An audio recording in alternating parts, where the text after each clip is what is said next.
Hello दोस्तों, हम लोग पिछले वीडियो में जैसा कि देखे क्वेश्चन नंबर 1 to 15 डिस्कस किए हुए थे। तो आज का वीडियो हम लोग क्वेश्चन नंबर 16 to 30 हम लोग डिस्कस करने वाले हैं कंप्यूटर का मोस्ट इम्पॉर्टेंट क्वेश्चन। तो चलिए आज हम स्टार्ट करते हैं क्वेश्चन नंबर 16 से। ओके, नेक्स्ट क्वेश्चन हम लोग क्वेश्चन नंबर 16 से स्टार्ट करते हैं।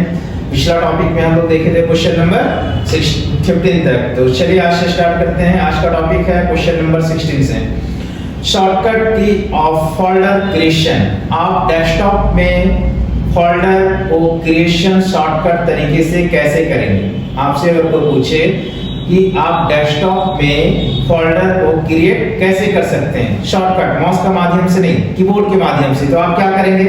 इसके लिए आप F2 या Ctrl+I या Ctrl+C या Ctrl+Shift+N, आप सभी को पता होगा कि F2 से क्या होता है। F2 से टैली में आप क्या कर सकते हैं, डेट को आप चेंज कर सकते हैं। और Ctrl+I से क्या होता है, इटैलिक होता है। Ctrl+C से क्या होता है, कॉपी। तो हमारा यहाँ पे पूछ रहा है शॉर्टकट की ऑफ फोल्डर ऑफ क्रिएशन, मतलब फोल्डर क्रिएशन के लिए हम लोग इसका शॉर्टकट, किसका शॉर्टकट प्रयोग करेंगे। तो यहाँ पे आपका क्या आंसर होगा, Ctrl+Shift+N। Ctrl+Shift+N से आप डेस्कटॉप पे फोल्डर को क्रिएशन कर सकते हैं। न्यू फोल्डर अगर आपको लेना है तो Ctrl+Shift+N का प्रयोग करेंगे। ओके, नेक्स्ट क्वेश्चन की ओर बढ़ते हैं हम लोग। कंप्यूटर शटडाउन शॉर्टकट की, मतलब आप कंप्यूटर को शट डाउन कैसे करते हैं, उसका शॉर्टकट के क्या होता है। अभी तक हम लोग देखें Alt+F4 या Ctrl+F4 या शिफ्ट या ऑल ऑफ दिस। तो इसमें जो आपका सही सटीक आंसर होगा Alt+F4। आप और डिफरेंट तरीका से भी क्या कर सकते हैं, कंप्यूटर को शट डाउन कर सकते हैं। लेकिन जो ऑप्शन यहाँ पे दिया हुआ है आपका Alt+F4 से क्या कर सकते हैं, शट डाउन कर सकते हैं। अगर आपको कोई और तरीका अपनाना है तो आप क्या करेंगे, विंडो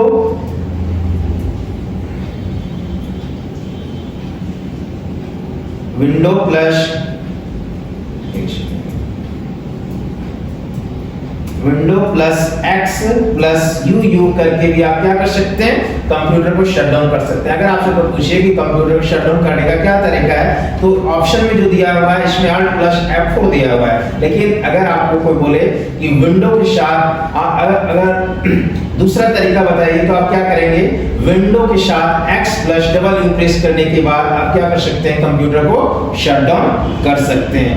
तो आपको लगता है समझ में आ जाना चाहिए कि आपको दो तरीका बताएं, Alt+F4+ Windows+X+U। एक और तरीका होता है कि आप शॉर्टकट बना सकते हैं, जो हम आगे वीडियो में बताएंगे कैसे बनाना है। नेक्स्ट क्वेश्चन की ओर बढ़ते हैं हम लोग। कंप्यूटर रिफ्रेश शॉर्टकट की, कंप्यूटर को रिफ्रेश करने के लिए हम लोग शॉर्टकट की क्या प्रेस करते हैं, तो F4, F6, F5 and F7। तो आप सभी को पता होगा इसमें हम लोग जनरली क्या करते हैं, F5 से क्या कर सकते हैं, रिफ्रेश। कंप्यूटर में आपको डेस्कटॉप पे रिफ्रेश करने के लिए हम लोग क्या करते हैं, F5। और अगर एक और तरीका आपसे कोई पूछे कि नहीं F5 के अलावा कोई और तरीका होता है क्या, तो हाँ होता है। आप क्या करेंगे, विंडो के साथ D प्रेस करेंगे। क्या करेंगे, विंडो के साथ D, विंडो के साथ आप D बटन प्रेस करेंगे तो भी आप क्या कर सकते हैं, रिफ्रेश। आप कर लेंगे इसको, विंडो के साथ क्या प्रेस करेंगे, D। मतलब रिफ्रेश आप F5 से भी कर सकते हैं, Windows+D से भी कर सकते हैं, या आप रन कमांड में जाके ट्री भी लिखेंगे, उसके बावजूद भी आप क्या कर सकते हैं, रिफ्रेश कर सकते हैं। ओके, तो चलिए हम लोग नेक्स्ट क्वेश्चन की ओर बढ़ते हैं। 19 the first computer network is LAN, WAN, MAN, LAN, PAN और FAN या अपर नेट। तो इसका आंसर क्या होगा, अपर नेट, क्योंकि फर्स्ट कंप्यूटर नेटवर्क का नाम क्या है, अपर नेट। फर्स्ट कंप्यूटर नेटवर्क का नाम क्या है, अपर नेट। तो हम लोग पिछले वीडियो भी देखे थे, इसके बारे में डिस्कस किए हुए थे। चलिए क्वेश्चन नंबर 20 की ओर बढ़ते हैं हम लोग। In order, question number 20, question number 20, एक second. in order to take action that we are entering a formula in a shape in order to begin with and operated such as। कहने का मतलब अगर आप एक्शन में किसी formula को start करते हैं तो सबसे पहले हम लोग किस सिंबल का प्रयोग करते हैं। आप सभी को पता होगा कि एक्सेल में हम लोग जब कोई फार्मूला को पुट करते हैं तो क्या प्रयोग करते हैं, डॉलर, एच एंड परसेंटेज या इक्वल। आप सभी को हम बताए थे क्या होता है, इक्वल। कंप्यूटर एक्सेल में आप जब भी प्रयोग करेंगे, एक्सेल में कोई भी फार्मूला हो तो सबसे पहले हम लोग क्या करते हैं, इक्वल का साइन देना मस्ट होता है, तभी आप कोई फार्मूला को पुट कर सकते हैं, अन्यथा ये फार्मूला काम नहीं करेगा। तो इसका आंसर क्या होगा, equal to option C. Next question की ओर बढ़ते हैं हम लोग। Question number 21। The fill extension of MS Word document in Office 2007। मतलब MS Word, माइक्रोसॉफ्ट ऑफिस का पार्ट कौन सा है, माइक्रोसॉफ्ट वर्ड। तो माइक्रोसॉफ्ट वर्ड का एक्सटेंशन नेम क्या होता है, माइक्रोसॉफ्ट वर्ड का एक्सटेंशन नेम क्या होता है। तो यहाँ पे आपका ऑप्शन दिया हुआ है .docx, .doc.pdf और .trt। तो इसका सही आंसर क्या होगा, .docx। इसका एक्सटेंशन नेम, शॉर्ट नेम क्या होता है, .docx। आपसे अगर कोई पूछे एक्सटेंशन नेम क्या होता है तो आप क्या बताएंगे, एक्सटेंशन नेम किसे कहते हैं। तो आप जो फाइल बना के सेव करते हैं, आप क्या करते हैं, कोई फाइल बना के सेव करते हैं, उस फाइल के साथ जो बाय डिफॉल्ट इंक्लूड हो जाता है उसे हम एक्सटेंशन नेम कहते हैं। ओके, तो आप सभी को समझ में आ गया होगा कि माइक्रोसॉफ्ट वर्ड का एक्सटेंशन नेम क्या होता है। तो .docx होता है। नेक्स्ट क्वेश्चन की ओर आगे बढ़ते हैं हम लोग। क्वेश्चन नंबर 22 चलिए देखते हैं। Question number 22। A collection of 8 bit is called। ये मेमोरी का क्वेश्चन है। A collection of 8 bit is called।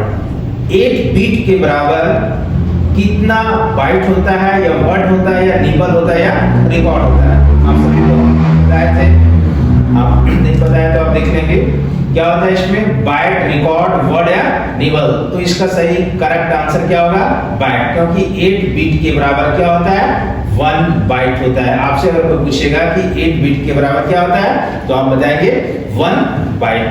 Okay, next word और रिकॉर्ड तो होगा नहीं। निबल 4 बिट के बराबर होता है 1 निबल। तो नेक्स्ट क्वेश्चन नंबर 23 की ओर चलते हैं।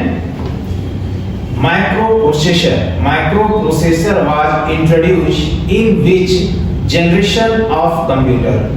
मतलब माइक्रो प्रोसेसर जो है वो किस जनरेशन में आया था, फर्स्ट जनरेशन का था, या सेकेंड जनरेशन, या थर्ड, या फोर्थ। तो यहाँ पे ऑप्शन क्या देगा, second generation, third generation, fourth generation and fifth generation. तो माइक्रो प्रोसेसर जो है वो आपका कब आया था, थर्ड जनरेशन में आया था। तो इसका सही आंसर क्या होगा, थर्ड जनरेशन। आप सभी को समझ में आ गया होगा कि माइक्रो प्रोसेसर जो है वो कब आया था, third generation.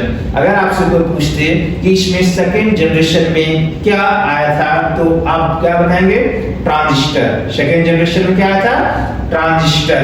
And fourth generation में क्या आया था, तो आपसे कोई पूछेगा फोर्थ जनरेशन में क्या आया था, आप बताएंगे LSIC। क्या आया था, LSIC। एंड सेकेंड जनरेशन में क्या आया था, ट्रांजिस्टर।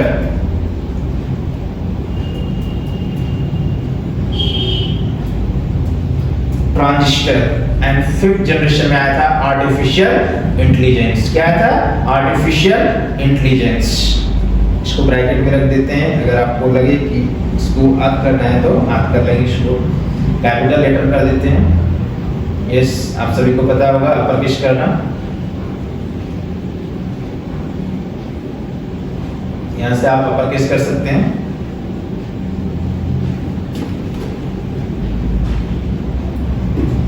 ट्रांजिस्टर इस सेकेंड जनरेशन का कंपोनेंट्स है।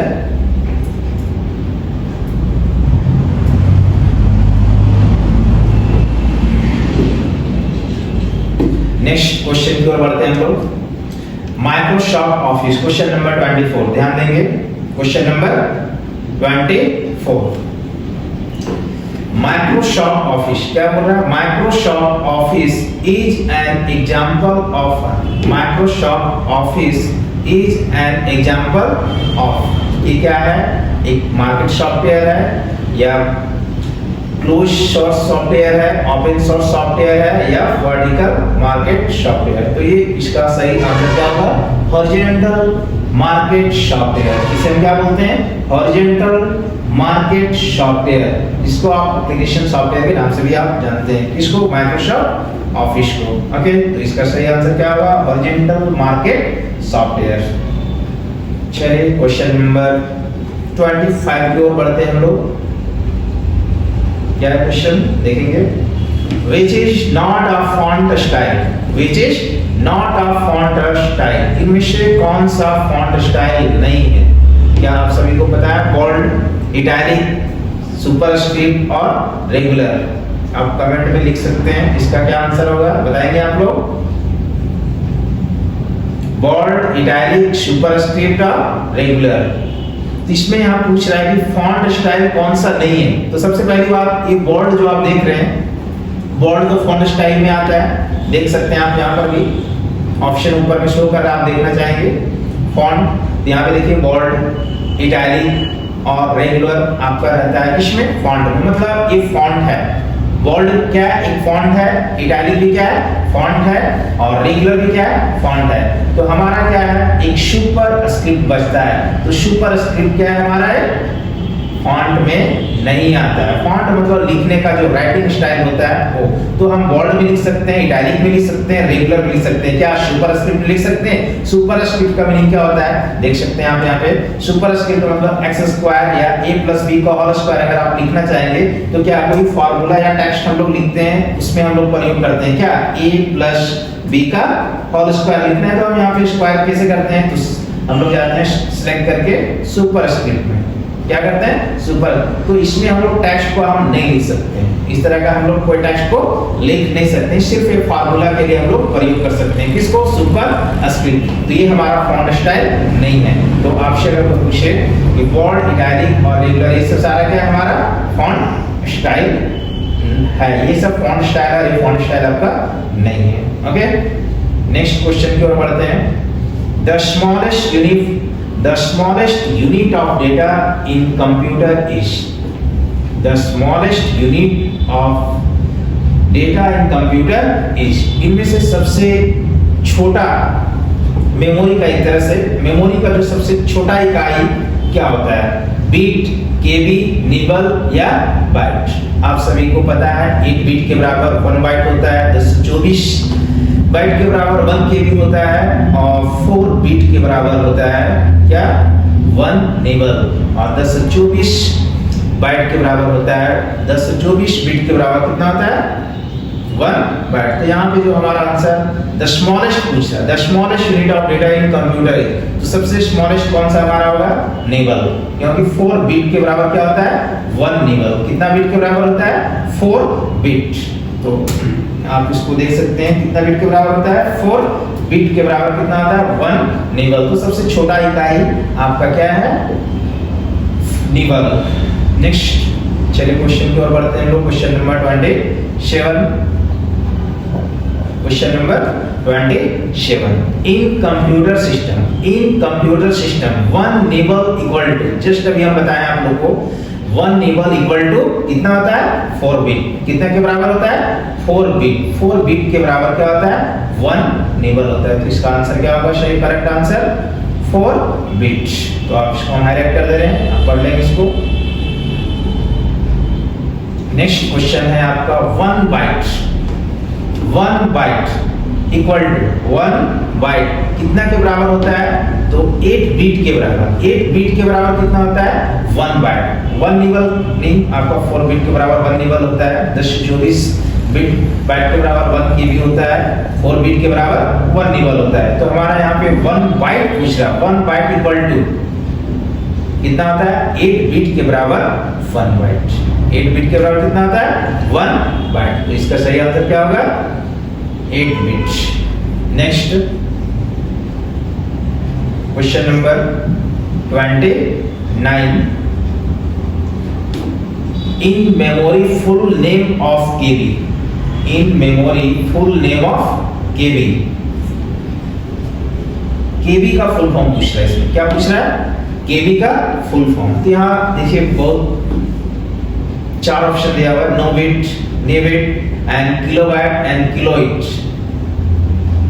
ये सब तो देखने से लग रहा है कि नहीं हो सकता है, किलोइट ये तो हो ही नहीं सकता है। नो बिट ये आपको लग रहा होगा, ये भी लग रहा होगा, बट ये दोनों नहीं है। इसका सही आंसर क्या होगा, किलो बाइट। क्या होगा, किलो बाइट। तो आप यहाँ पे इसको सही आंसर क्या बोलेंगे, किलो बाइट। इसको हाईलाइट कर देते हैं। केबी का फुल फॉर्म क्या होता है, kilo byte. Okay, next last question की ओर बढ़ते हैं हम लोग। 30 नंबर 1 केबी। 1 केबी कितना, 1 केबी इक्वल टू 1 केबी कितना के बराबर होता है। तो आप सभी को पता है 10 से 24 बाइट के बराबर कितना होता है। मोबाइल आप लोग यूज करते हैं तो सबको पता होगा केबीएम भी। तो आप देख सकते हैं 10 से 24 बाइट के बराबर क्या होता है, 1 केबी होता है। ठीक है, नेक्स्ट क्वेश्चन आपका 30 कंप्लीट हो गया। Question number 16 to 30। तो आज का टॉपिक आपका 30 क्वेश्चन था। 30 क्वेश्चन हमको लगता है आप लोगों को समझ में आ जाना चाहिए। आप 1-2 बार और इसको वीडियो को देखेंगे तो समझ में आ जाएगा। Okay, thanks. नेक्स्ट वीडियो हम लोग आगे मिलेंगे। क्वेश्चन नंबर 31 से मिलेंगे, सॉरी 31 से हम लोग नेक्स्ट वीडियो मिलेंगे। तो आज का टॉपिक यहीं तक रहेगा। नेक्स्ट क्लास पर नेक्स्ट वीडियो हम लोग आगे मिलेंगे। Okay, thanks.